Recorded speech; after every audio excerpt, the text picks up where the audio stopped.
Assalamualaikum warahmatullahi wabarakatuh.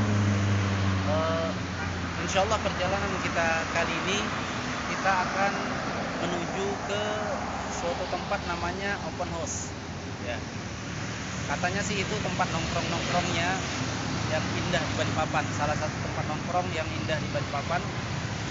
Di sana bisa ngopi-ngopi dan sambil nyemil dan seterusnya. Dan kita langsung aja ke sana untuk mengetahui bagaimana kenyamanan atau bagaimana sih kondisi di sana. Baik, ayo kita berangkat.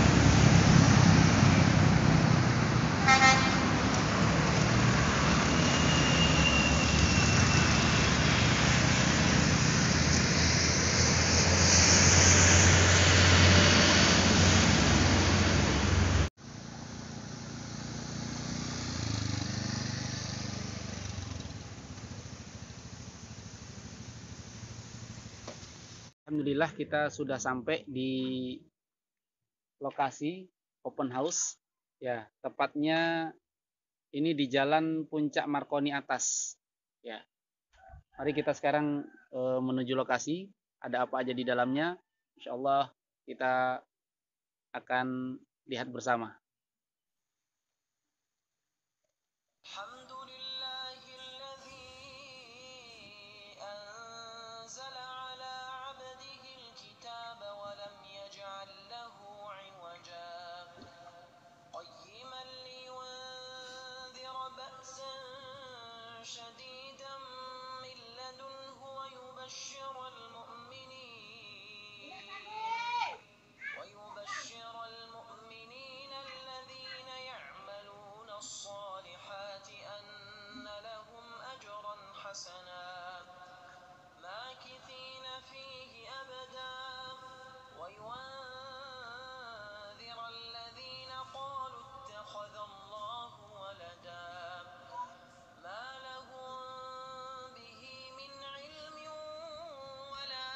Sudah mulai masuk area open house.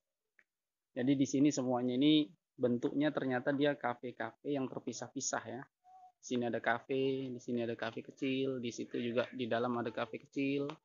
Di sana tadi juga ada kafe kecil dan di dalam, nah itu sampai di atas itu juga ada kafe-kafe kecil. Jadi bentuknya dia kafe-kafe yang terpisah disatukan dalam satu tempat. Nah, ini bisa masuk lewat sini. Masya Allah ada mobilnya. Waduh, kayaknya lagi ditutup nih. Wah, berarti kita nggak bisa masuk. Allah musta'an.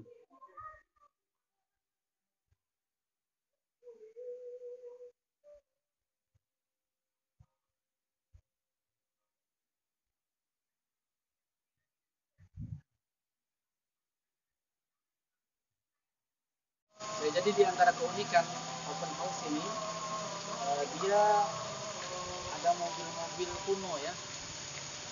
Hampir di setiap kafenya di sana juga ada mobil kuno. Nah, ini juga ada.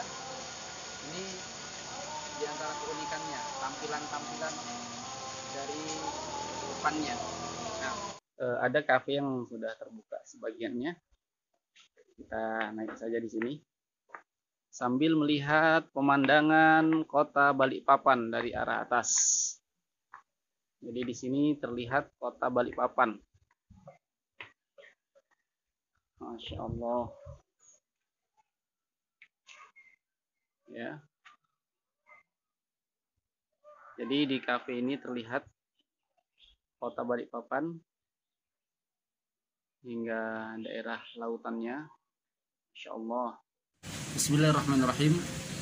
Alhamdulillahirabbil alamin wassalatu wassalamu ala nabiyyina Muhammadin wa ala alihi wa ashabihi wa man tabi'ahum bi ihsanin ila yaumiddin. Amma ba'd. Sebagaimana biasa dalam perjalanan kita akan saling berbagi faidah. Sekarang kita insyaallah akan berbagi faidah satu hadis dari Nabi sallallahu alaihi wasallam. Hadis Abdullah bin Umar yang merupakan wasiat Nabi SAW.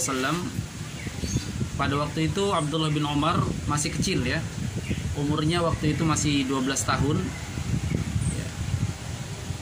Ketika itu Nabi SAW memegang kedua pundak Ibnu Umar yang masih kecil tersebut.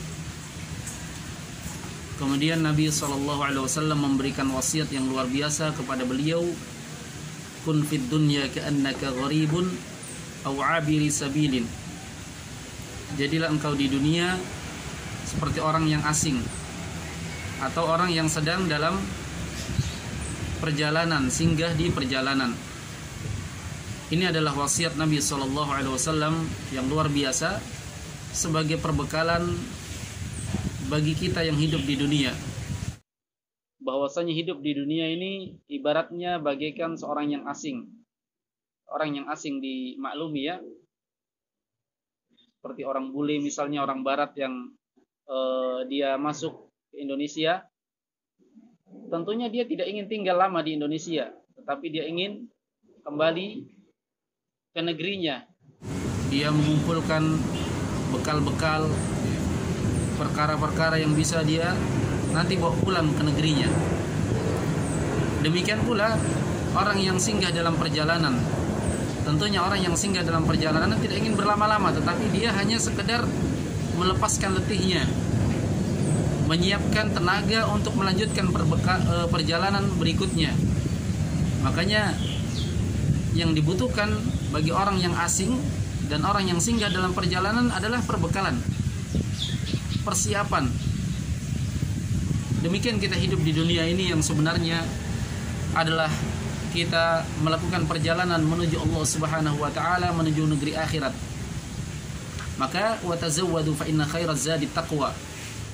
Berbekalah karena sesungguhnya sebaik-baik perbekalan adalah bekal ketakwaan. Ini perbekalan yang terbaik seorang hamba. Ketika seorang berbekal dengan ketakwaan, maka Allah Subhanahu wa taala akan memudahkan urusannya, akan membimbing jalannya dan seterusnya. Kemudian di antara hal yang menarik dari apa yang dibawakan oleh Abdullah bin Umar ini adalah ketika beliau menyebutkan wasiat Nabi ini, beliau menyebutkan satu fikih yang beliau simpulkan dari hadis ini. Yang mungkin fikih atau pemahaman seperti ini kadang nggak sampai ke kita atau nggak bisa kita pahami seperti itu. Ya. Kedalaman fikih beliau rahimahullah radhiyallahu anhu. Ketika beliau mengatakan setelah menyebutkan hadis ini, idza amsayta fala tantadhiru as-sabah wa idza asbahta fala tantadhiru al-masa wa khudh min sihhatika limaradik wa min hayatika limautik. Kata Abdullah bin Umar setelah meriwayatkan hadis ini, beliau berkata, jika engkau berada di sore hari, maka jangan tunggu pagi hari. Ya, kita menikmati pemandangan pesawat juga ya, Masya Allah. Ada pesawat yang lagi lewat nih. Masya Allah. Baik. Jika engkau berada di sore hari, jangan tunggu pagi. Dan jika engkau berada di pagi hari, jangan tunggu sore. Apa yang kita pahami dari ucapan beliau? Ternyata beliau memahami makna hadis Nabi SAW, jadilah engkau di dunia seperti orang yang asing atau singgah dalam perjalanan. Beliau memaknainya sebagai memaknainya untuk kita berbekal dengan mempersegera persiapan perbekalan kita. Ya, bersegera dalam beramal, bersegera dalam kebaikan, bersegera dalam membenahi diri, bersegera dalam melakukan kebaikan-kebaikan. Ya. Tidak menunda-nunda. Ini yang beliau pahami. Makna hadis Nabi SAW ini untuk tidak menunda-nunda kebaikan dan bersegera di dalam melakukan kebaikan. Nah, maka beliau menyebutkan jika engkau berada di sore hari, jangan tunggu pagi. Jangan mengatakan nanti, karena seorang tidak mengetahui kapan ajalnya akan tiba. Ketika ajal telah tiba, maka terputus segalanya dan tidak ada lagi kesempatan dia untuk beramal. Fa idza jaa ajaluhum fala yastakhiruna sa'atan wa la yastaqdimun. Jika ajal telah datang, tidak ada yang bisa majukan, tidak ada yang bisa mundurkan. Oleh sebab itu penyesalan seorang yang ketika ajal telah mendatanginya, maka dia ingin kembali di dunia walaupun sesaat saja, sebentar saja. Untuk apa? Untuk melakukan amalan-amalan kebaikan. Oleh sebab itu sebelum hal tersebut terjadi, tentunya kita bersegera di dalam beramal, tidak menunda-nunda kebaikan. Nah, kata beliau, wa khudh min sihatika limaradik. Ambil kesempatan sehatmu sebelum engkau sakit. Karena ketika seorang sakit tentunya dia telah lemah, sulit untuk beramal, dia sudah payah. Nah, ketika seorang sehat masih dalam puncak kekuatan, masih dalam puncak semangat yang luar biasa. Namun perlu kita akui juga bahwasanya kesehatan ini banyak orang yang melalaikannya, sebagaimana apa yang disebutkan oleh Nabi sallallahu alaihi wasallam dalam hadis Abdullah bin Abbas radhiyallahu ta'ala anhuma, ni'matani maghbunun fihi ma katsirun minan nas as-sihah wal faragh. Ada dua nikmat yang kebanyakan manusia itu melalaikannya. Yang pertama adalah kesehatan, yang kedua adalah kesempatan. Ya. Kedua perkara ini disebutkan oleh Abdullah bin Umar dalam ungkapan beliau ini. Untuk bersegera, tidak menunda-nunda dalam beramal dan memanfaatkan kesehatan. Wa min hayatika limautik, dan memanfaatkan hidupmu sebelum kematianmu. Ketika seorang telah datang ajalnya, maka dia telah tidak memiliki lagi kesempatan untuk beramal dengan amalan kebaikan. Bahkan yang ada hanyalah penyesalan dan penyesalan. Oleh sebab itu, hendaklah kita memanfaatkan waktu yang ada, tidak menyia-nyiakannya, menggunakan untuk perkara-perkara yang bermanfaat untuk diri kita, untuk agama kita, untuk akhirat kita, dan memanfaatkan segala perkara yang ada di sekeliling kita, yang kita miliki untuk kebaikan, agar kita bisa mendapatkan buah dari hal tersebut, ya, kelak di hari kiamat ketika kita menghadap kepada Allah Subhanahu wa taala. Baik, saya kira ini nasihat singkat di tengah perjalanan kita kali ini, atau jalan-jalan kita hari ini. Kita lagi nongkrong-nongkrong di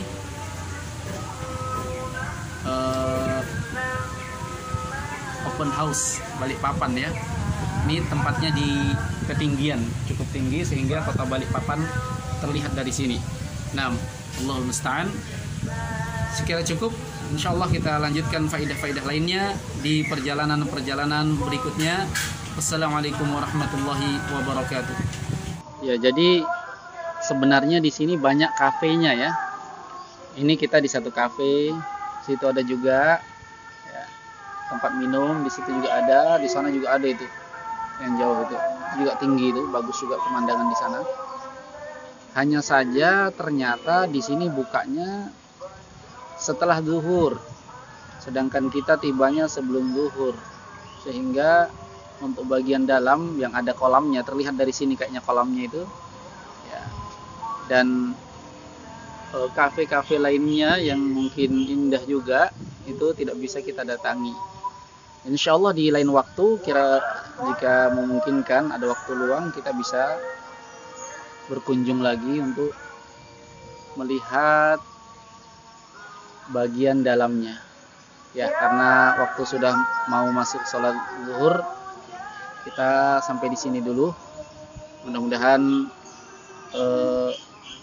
konten kali ini memberikan manfaat untuk kita seluruhnya. Paling tidak, selain pengetahuan tentang Balikpapan, kita juga bisa mendapatkan faidah-faidah dari apa yang telah disampaikan.